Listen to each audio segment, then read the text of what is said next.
시간 하나님 말씀 봉독하겠습니다. 출애굽기 14장입니다. 출애굽기 14장 1절서부터 16절서까지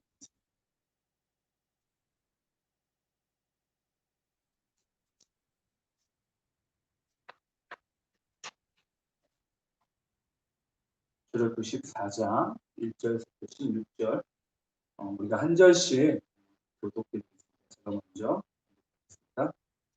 여호와께서 모세에게 말씀하여 이르시되 이스라엘 자손에게 명령하여 이리로 나와 그 새끼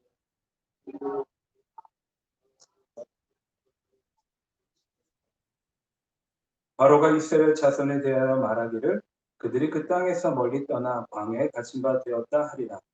내가 바로의 마음을 망하게 바로와 그들의 뒤를 따르리. 내가 그와 그의 뒤로 갈까봐 너희가 바로와 그들의 바로의 우리가 그대로 행하리라. 그 백성이 도망한 사실이 애굽 왕에게 알려지매 바로와 그의 신하들이 그 백성에 대하여 마음이 변하여 이르되 우리가 어찌 이같이 하여 이스라엘을 우리를 섬김에서 놓아 보내었는가 하고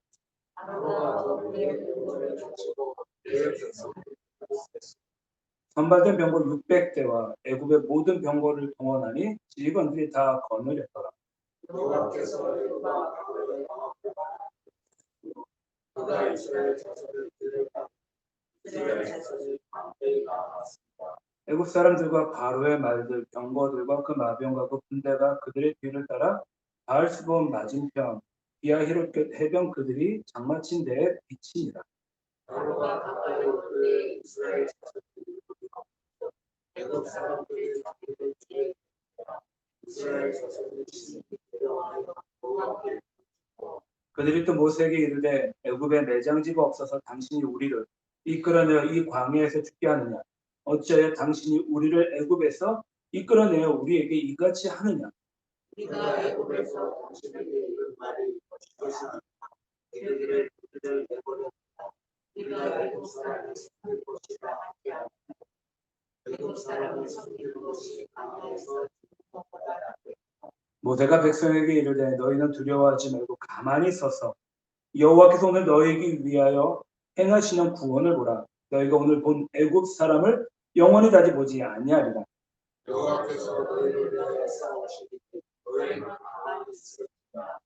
여호와께서 모세에게 이르시되 너는 어찌하여 내게 부르짖니? 이스라엘 자손에게 명령하여 앞으로 나아가게 하고 지팡이를 들고 손을 바다 위로 내밀어 그것이 갈라지게 하라. 이스라엘 자손이 바다 가운데서 마른 땅으로 행하리라. 아멘. 잠시 교회 소식 말씀드리겠습니다. 정부의 코로나 지침 1단계 완화로 교회 자석 수에 비례해서 30% 내에서 대면 예배를 드릴 수 있습니다. 우리 교회가 이렇게 제가 살펴보니까 125석 정도 되니까 약 한 40분 정도 예배를 드릴 수 있지만 그럼에도 지금 동두천에 코로나19가 많이 발생해서 이번 주 또한 일부 예배와 2부 예배 또한 인터넷으로 예배를 드리고 있습니다. 계속해서 교회와 그리고 예배와 그리고 교회 여러 기관들을 위해 반드시 마음에 품으시고 관심을 가져주시고 기도해 주시기를 바랍니다. 또한 많은 어려움을 당하고 있는 선교사님들이 계십니다. 제가 명단을 좀 올려드렸는데요. 시국은 대만이고 또 한 번 시국은 캄보디아 그리고 알고 본 러시아에 계신 선교사님들 다 우리 교단 선교사님들이신데 꼭 관심 가져주시고 이름을 보실 때마다 기도해 주시고 복음을 위해 삶을 하나님께 온전히 드리신 분들입니다. 그래서 코로나 때문에 어려움을 당하지 않도록 기도해 주시기를. 이제 찬송가 461장 우리 같이 찬송 드리신 후에 하나님의 말씀을 나누는 시간 되겠습니다. 찬송가 461장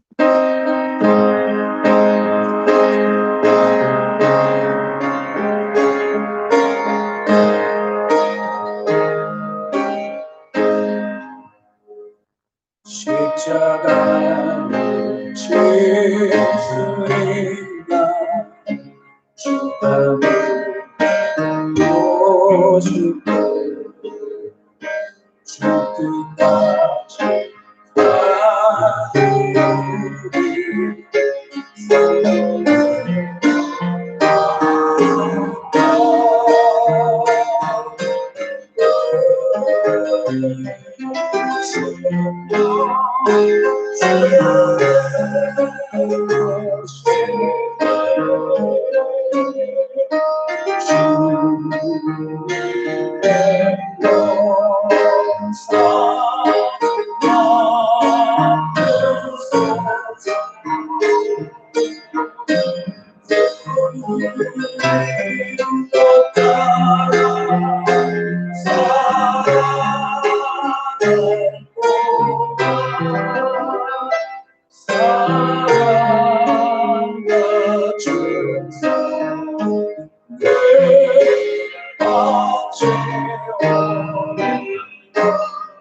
너는 오늘 주일 아침에는 인생의 홍해바다라는 말씀의 제목을 가지고 하나님의 은혜를 나누는 시간입니다.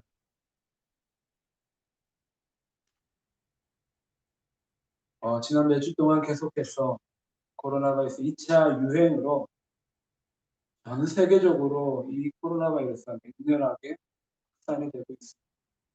말씀을 준비하는 목요일 같은 경우에도 이탈리아에서 하루 확진자가 14,000명이 넘는 그런 엄청난 일들이 많았습니다. 정말로 멈출 기미가 보이지 않습니다. 정말 우리가 한 번도 경험해 보지 못한 그러한 일들입니다. 특히 우리가 지금 살고 있는 동두천은 그래도 이 코로나의 청정 지역이었는데 정말 안타깝게 일부 몇몇 청년들이 지행동 신시가지에 있는 술집에서 모임을 가졌고 이로 말미암아 30명 정도 되는 사람들이 코로나에 감염이 되었습니다. 그래서인지 전에는 그래도 조금은 좀 나았었는데 지금은 서로 만남을 극도로 제한을 받고 있고요. 요즘 동두천 밤거리 한번 나가보시면 정말로 완전히 추운 겨울 한날 추운 겨울처럼 을씨년스럽게 바뀌어버려.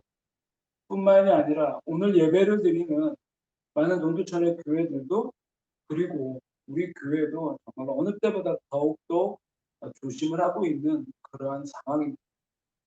저는 지금은 마치 사방의 모든 길이 다 막혀버리고 그리고 언제 어떻게 될지 아무것도 알 수 없는 그러한 상황. 우리는 이 세상에서 이런 상황을 통하여 두려움과 불안함을 경험하고 있습니다. 그런데 이런 두려움과 불안함이 지금 당장 우리가 살고 있는 삶뿐일까요? 아니죠. 이런 코로나 상황뿐만이 아니라 우리 인생에 여러 가지 문제가 있습니다. 진로의 문제, 건강의 문제, 직장, 사업, 경제적인 문제, 자녀의 문제, 가정의 문제, 또 자녀들은 자녀들 나름대로의 고민의 문제, 이런 정말로 어떻게 해야 될지 알지 못하고 또 때로는 사방이 꽉 막힌 것 같이 느껴질 때 우리는 또한 인생의 불안함을 느끼고 두려움을 느낄 수밖에 없습니다. 그런데 우리가 이럴 때일수록 우리가 낙심하거나 낭망하는 것이 아니라 반드시 기억할 것은 이 상황 저 너머에는 우리를 기다리고 있는 놀라운 일들이 있다는 것입니다. 그런데 여기 전제가 있어요. 그냥 무조건 기다리고 팔짱 끼고 그 시간이만 지나가는 걸 기다리는 것이 아니라 어떻게 기다려야 되느냐. 이것을 오직 믿음으로 우리가 잘 극복할 때 저 뒤에 놀라운 일들이 기다리고 있다는 것입니다. 오늘 본문의 주인공 이스라엘 백성들, 이스라엘이 그랬습니다. 이런 사실들을 우리 가운데 정말로 잘 증명해 주고 있습니다. 오늘 본문 출애굽기 14장을 보면 이스라엘 백성이 이제 10가지의 기적을 경험한 후에 이집트를 나와 홍해 바다 앞에까지 다다랐습니다. 그런데 이 홍해 바다가 앞을 막고 있어서 더 이상 앞으로 나아갈 수도 없고 또 바로의 군대가 뒤를 쫓아오고 있기 때문에 뒤로도 돌아갈 수 없는 한마디로 진퇴양난의 그런 상황입니다. 그런데 지금 바로 이런 상황이 어떤 상황이냐? 홍해가 갈라지는 놀라운 기적이 일어나기 바로 일보 직전의 상황이었다라는 것입니다. 우리는 가끔 그런 표현을 많이 씁니다. 새벽에 동이 트기 직전이 가장 어둡다. 근데 저는 여기다 한 가지 좀 더 덧붙이고 싶어요. 새벽 동이 트기 직전이 가장 어둡고 가장 춥다. 겨울에는 동 트기 직전이 얼마나 추운지 말로 할 수 없습니다. 이것은 곧 지금 엄청난 어마어마한 기적이 일어나게 되지만 그 직전에는 정말로 말로 표현할 수 없는 어렵고 힘들고 고통스러운 즉 죽음의 위기라는 것입니다. 이런 백성들, 이스라엘 백성들 절체절명의 위기 가운데 하나님께서 뭐라고 말씀하시느냐? 오늘 말씀 1, 2, 3절 제가 봉독하겠습니다. 여호와께서 모세에게 말씀하여 이르시되 이스라엘 자손에게 명령하여 돌이켜 바다와 믹돌 사이에 비아히롯 앞 곧 바알스본 맞은편 바닷가에 장막을 치게 하라. 바로가 이스라엘 자손에게 대하여 말하기를 그들이 그 땅에서 멀리 떠나 광야에 갇힌 바 되었다리라. 지금 하나님께서 이스라엘에게 뭐라고 명령하십니까? 장막을 치라고 말씀하십니다. 장막. 바닷가에 장막을 칩니다. 하지만 지금 바닷가에 장막을 친다는 것은 이스라엘 자손이 무려 200만 명이나 넘는 사람들이 뭐 바닷가에 캠핑하러 놀러 온 것이 아닌 이것은 아주 위험한 지극히 비상식적인 정말로 자살의 어떤 그런 행위와 같은 그런 일들이었습니다. 왜 그러냐고요? 애국 군대가 추격해오면 바닷가에 장막을 치고 있다가 무조건 몰살 당할 수밖에 없습니다. 그러게 지금은 도망가야 할 상황이지 가만히 장막을 치고 쉬고 있을 때가 아닙니다. 그런데 하나님께서 뭐라고 말씀하시느냐? 장막을 치라고 말씀하십니다. 장막. 그리고 이제 하나님의 말씀에 순종해서 바닷가에 장막을 치지만 말씀에 순종은 하지만 현실은 어떻습니까? 바로 눈앞에는 홍해바다고 바로 뒤에는 전 세계 최강의 군대 애굽이 버티고 있습니다. 도망을 갈 수 없는 정말로 옴짝달싹할 수 없는 사방이 다 막혀버린 그런 상황. 근데 놀랍게 하나님은요. 이렇게 사방이 꽉 막힌 상황을 직접 만들어내시고 계십니다. 오히려 더욱더 꽉 막히게 하나님께서 만드십니다. 근데요. 이것을 다른 각도, 다른 시선으로 보면 전혀 이야기가 달라집니다. 이것은 분명하게 이스라엘 백성이 홍해가 갈라지는 엄청난 기적을 경험할 수 있게 된 것이 바로 이렇게 사방이 꽉 막힌 그러한 상황입니다. 모든 길이 다 막혀버린 상황에 홍해가 보이는 광야로 들어가지 않았다면 홍해가 갈라질 이유나 필요가 전혀 없었습니다. 이 죽음의 위기가 오히려 전무후무한 기적이 나타나는 하나님의 놀라운 구원의 통로가 되었다라는 것입니다. 이처럼 정확하게 사방이 막힌 진퇴양난의 상황으로 이스라엘 민족을 몰아가신 것이 바로 하나님이십니다. 근데 우리는 지금 이 상황이 잘 이해가 되지 않습니다. 왜 하나님이 굳이 하나님의 백성을 이렇게 어렵게 하시고 또 위험한 길로 들어가게 하시는지 이해가 되지 않을 때가 정말로 많이 있습니다. 간절히 말하는 것은요. 오늘 말씀을 통해 하나님께서 우리에게 과연 왜 인생의 이런 시련과 어려움을 허락하시는지 말씀을 통하여 은혜를 나누시며 저 거칠고 거칠은 인생의 홍해의 바다를 다른 무엇보다도 믿음으로 잘 건너가시는 우리 성도님들이 되시기를 주님의 이름으로 간절히 축원합니다. 첫 번째는요. 하나님의 이런 시련은요. 바로 성도가 하나님의 능력을 경험하게 하십니다. 어려움은 뭘 경험한다고요? 하나님의 능력을 경험하게 합니다. 하나님께서 이때 이스라엘 백성을 잠시라고 표현하겠습니다. 고통스럽게 하신 것은 결국은 이스라엘 백성에게 놀라운 복을 주시기 위함이었습니다. 지금 이스라엘 백성들의 상황이 상태가 어떤가요? 이집트에서 무려 400년 동안 종살이를 했습니다. 종살이를 했기 때문에 그들의 생각과 그들의 마음은요, 찌들어 있어요.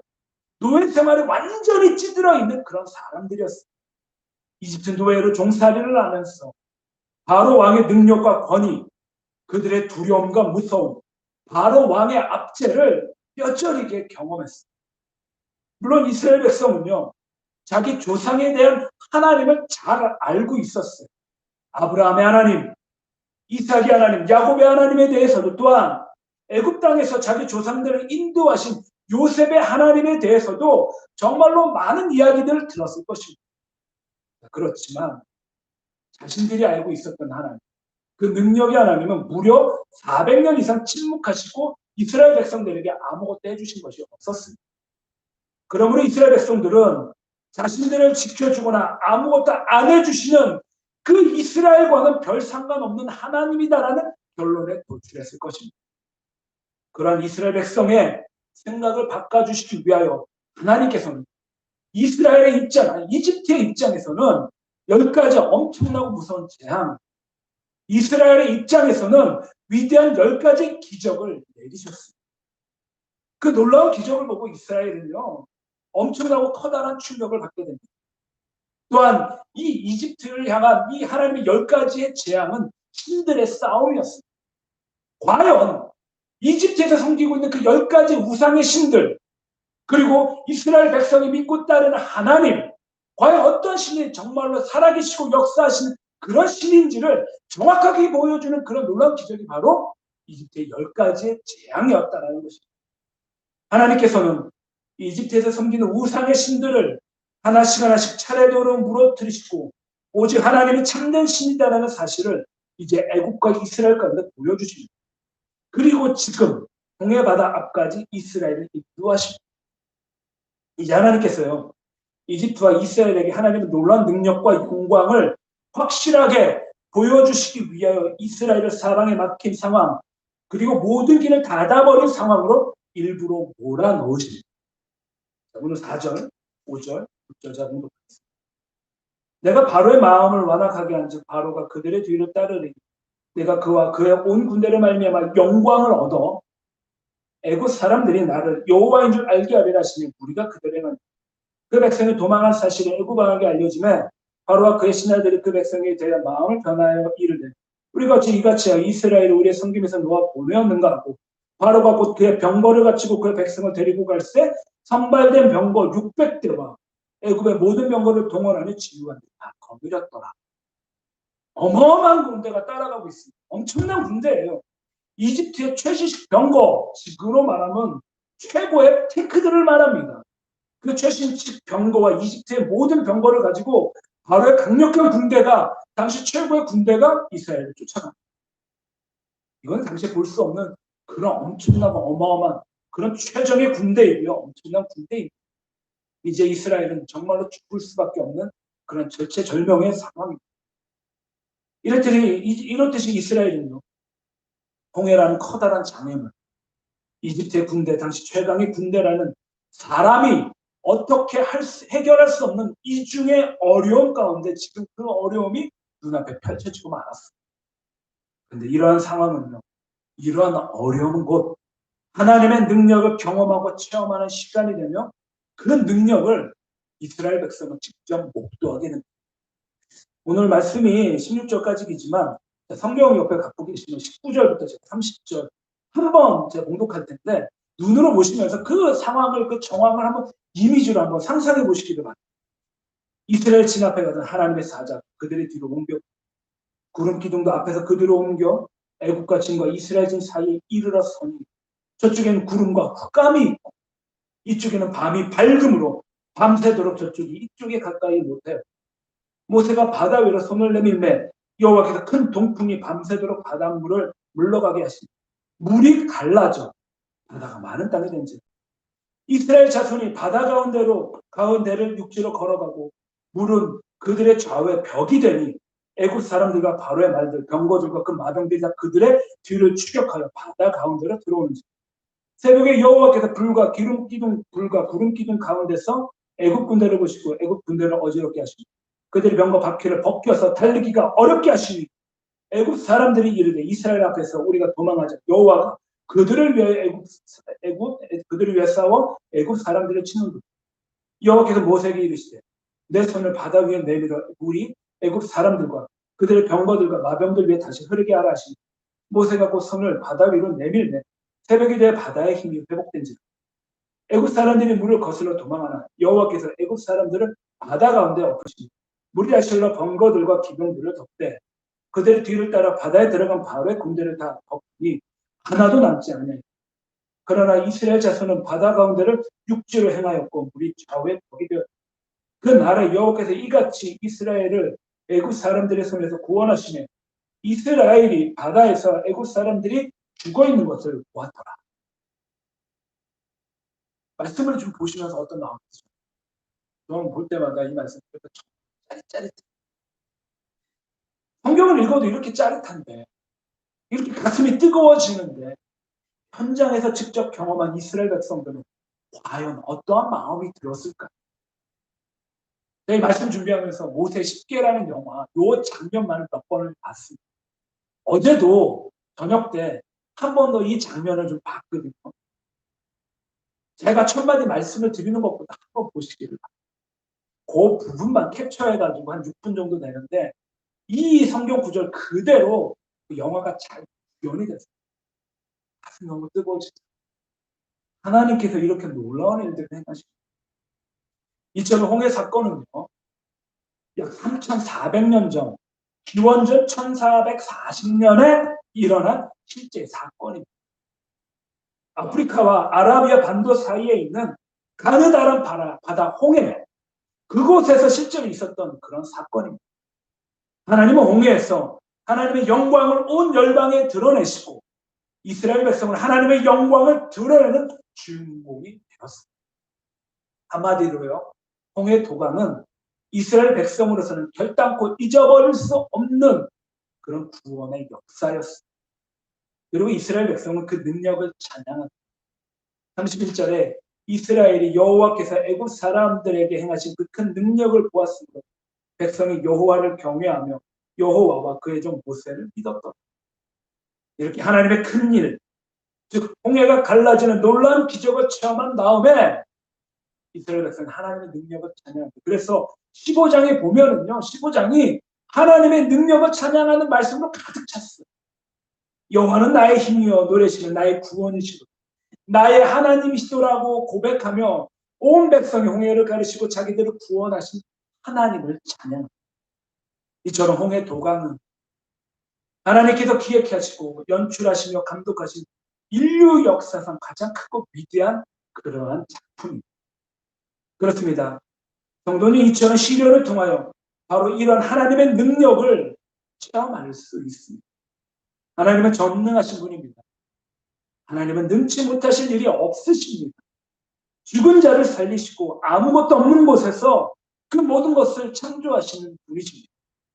사랑하는 성도님들, 우리도 지금 이처럼 앞으로나 뒤로나 위로나 아래로 또는 옆으로 어떻게 할 수 없는 어려운 환경 가운데 있거나 또는 그렇게 처해질 수 있습니다. 하지만 그러한 시련들, 그러한 어려움은요, 오늘 말씀에 비추어 본다면 하나님의 능력을 경험할 수 있는 통로가 되기도 합니다. 간절히 말하는 것은 오늘 말씀을 통하여 이스라엘 백성이 경험한 온 우주를 창조하시고 역사를 주관하시고 홍해를 가르시는 그 능력의 하나님이 다른 어떤 하나님이 아니라 나의 하나님이다라는 사실을 더 인식하시고 경험하시고 체험하시는 우리 성도님들의 삶이 되시기를 주님의 이름으로 간절히 축원합니다. 아멘. 두 번째, 하나님께서 우리 가운데 왜 시련을 주실까요? 우리 가운데 시련을 주신 이유는 우리의 믿음이 더욱더 성장하고 자라가기 원하시기 때문입니다. 하나님께서 이스라엘 백성 앞에서 모든 길을 막으신 것은 바로 그들의 믿음을 연단하고 단련하기 위함이었습니다. 하나님의 백성은 믿음의 사람들입니다. 그렇게 하나님은요, 우리의 믿음에 따라 역사하십니다. 하나님께서 귀하게 사용하고자 하시는 개인이나 그런 단체, 연합체가 있다면 하나님께서 그들에게 믿음의 훈련을 시키시고 그들을 단련시키셔서 성장하게 하신 다음에 하나님께서 사용하십니다. 그러면 우리에게 시련이 찾아올 때 우리는 오히려 좌절하기보다는 기뻐하고 즐거워해요. 베드로전서 1장 6절, 7절에 그러므로 너희가 이제 여러 가지 시험으로 말미암아 잠깐 근심하게 되지 않을 수 없으나 오히려 크게 기뻐하는도다. 너희 믿음의 확실함은 불로 연단하여도 없어질 금보다 더 귀하여 예수 그리스도께서 나타나실 때 칭찬과 영광과 존귀를 얻게 할 것이다. 마태복음 13장 21절에도요. 시험에 대한 구절이 나오는데 시험을 뭐라고 표현하느냐? 시험 때문에 잠깐 견디다라고 말씀하시죠. 그러니까 잠깐 견디는 것이 바로 시험이에요. 또한 베드로전서 방금 봉독한 1장 6절에 시험에 뭐라고 표현하느냐? 잠깐 근심하게 되지 않을 수 없어요. 그러니까 성경에서 말하는 시험은요. 오랫도록 지속이 되고 우리를 너무나 죽을똥살똥하게 만드는 것이 아니라 잠깐 견디다가 흘러가는 잠깐 근심하지 않을 수밖에 없는 그런 것이다라고 성경은 이 가운데 말씀하십니다. 그런데 그 시험을 잠깐 견디는 것인데 그것을 못 견디고 포기하게 되면 열매를 우리는 얻을 수가 없습니다. 견뎌야 됩니다.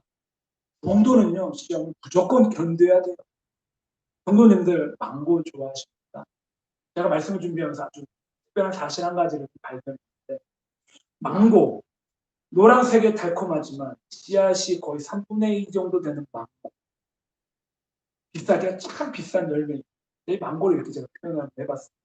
근데요, 이 망고나무의 특징이 정말 대단합니다.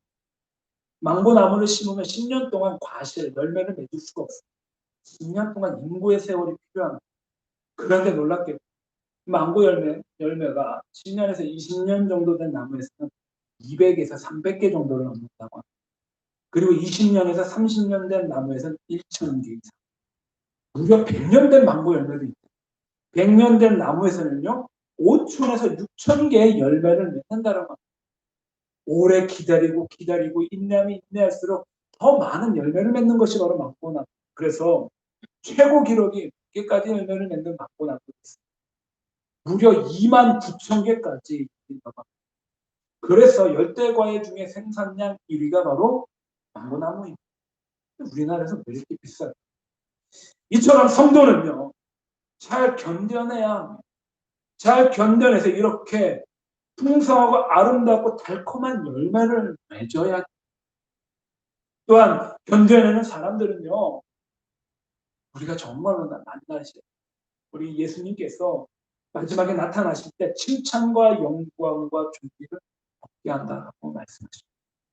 그런데 시련이 다가왔을 때, 어려움이 다가왔을 때 참 어렵습니다.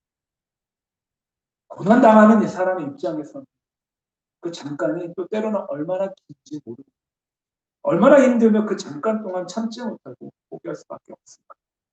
하지만 그 시련을, 그 어려움을 견뎌내는 방법이 있습니다. 저도 체험했고요. 많은 믿음의 성도들이 체험했고, 우리 성도님들도 체험하셨죠. 열왕기하 20장 2절과 3절에 보면 히스기야 왕이 나옵니다. 히스기야가 낯을 벽으로 향하고 여호와께 기도하여 하라. 여호와여 구하오니 내가 진실과 전심으로 주 앞에 행하며 주께서 보시기에 선하게 행한 것을 기억하옵소서 하고 히스기야가 시리고, 히스기야가 하는 일이 무엇이었냐? 그 낯을 벽으로 향하고 기도하면서 시리고 기도했다는, 부르짖었어요. 울부짖었어요. 누구한테? 세상에게 울부짖은 것이 아니라 하나님 앞에 울부짖고 기도했다는. 그의 얼굴을 벽으로 향하고 통곡하며 기도했습니다. 그레이라는 성경학자가 히스기야 이런 행동 이렇게 표현했습니다. 세상의 모든 것을 포기하고 오직 여호와께로만 향하겠다라는 다짐을 나타낸 히스기야의 기도였습니다. 나는 이제 세상 보지 않겠습니다. 나는 주님만 바라봅니다. 주님 앞에 나아갑니다. 다른 방법은 더 이상 쓰지 않겠습니다. 세상적인 방법, 인간적인 방법, 인위적인 방법 쓰지 않고 주님의 방법만을 쓰겠습니다라고. 우리에게 닥친 시련 앞에서 이처럼 히스기야와 같이 전능하신 하나님 앞에 나아가는 것이 그 시련을 극복할 수 있는 최고의 방법입니다. 기도하는 사람은요, 반드시 시련을 이길 수밖에 없습니다.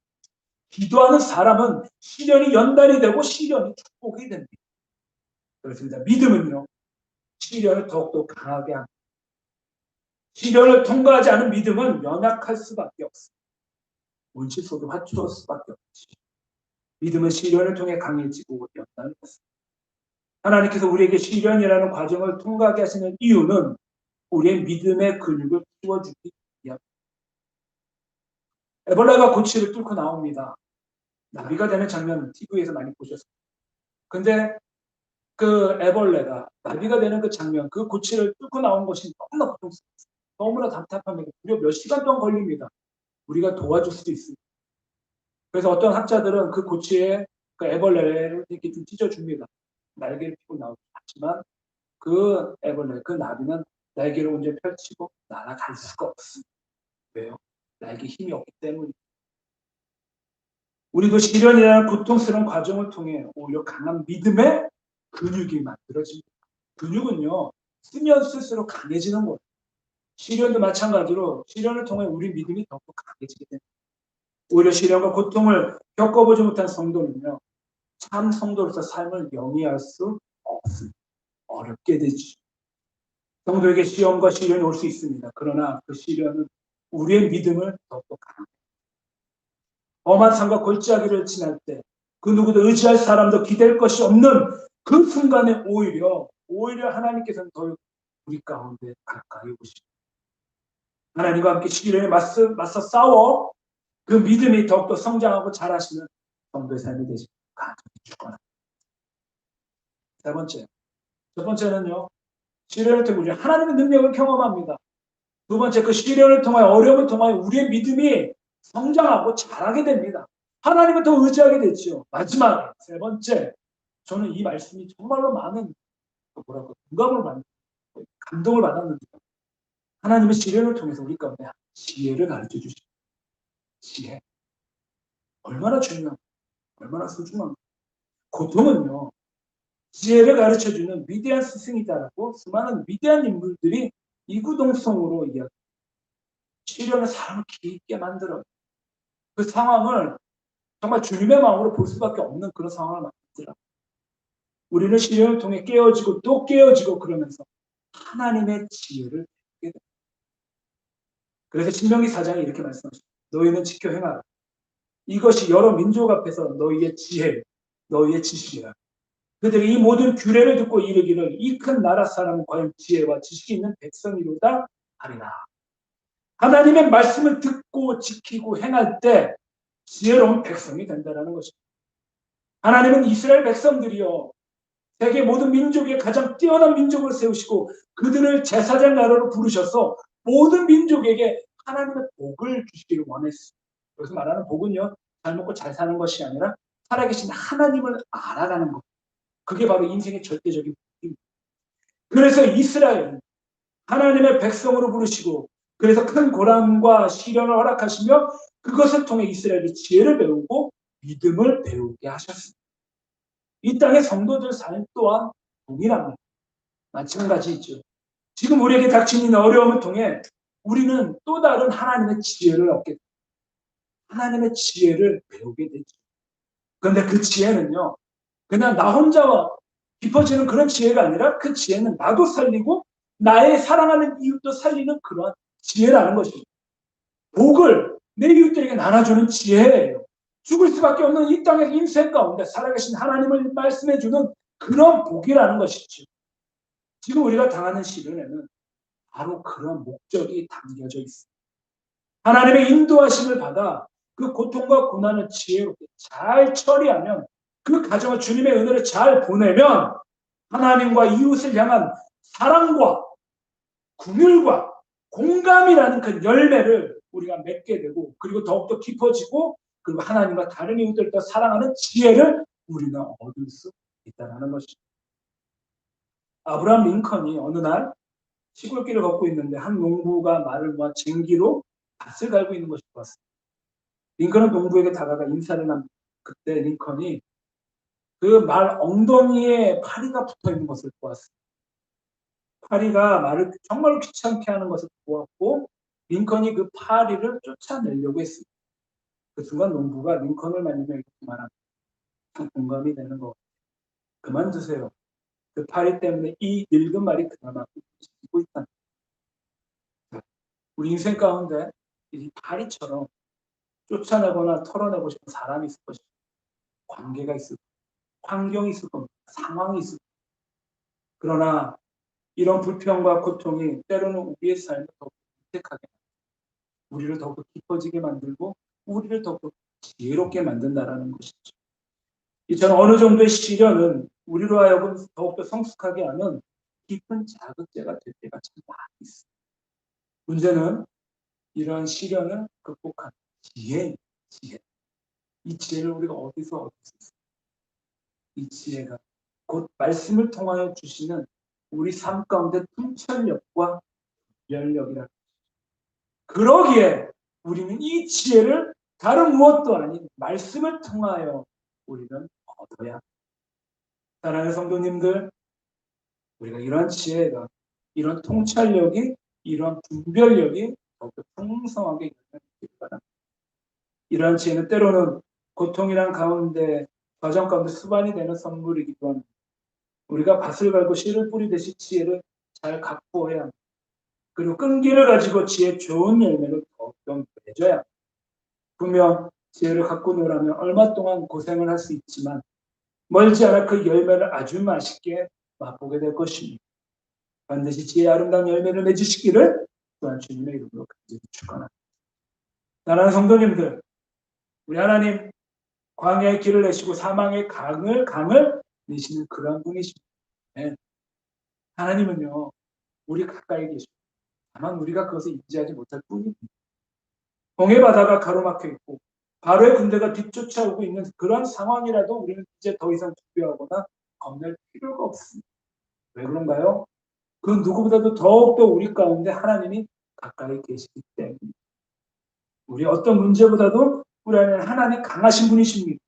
우리 안에 아까도 제가 잠시 말씀드렸지만 우리 안에 전능하신 하나님, 홍해 바다를 가르시는 하나님, 구름 기둥과 불 기둥으로 우리를 보호하시는 하나님, 우리를 대신하여 싸우시는 하나님이 지금 그 하나님이 우리와 함께 거하고 계시다라는 것입니다.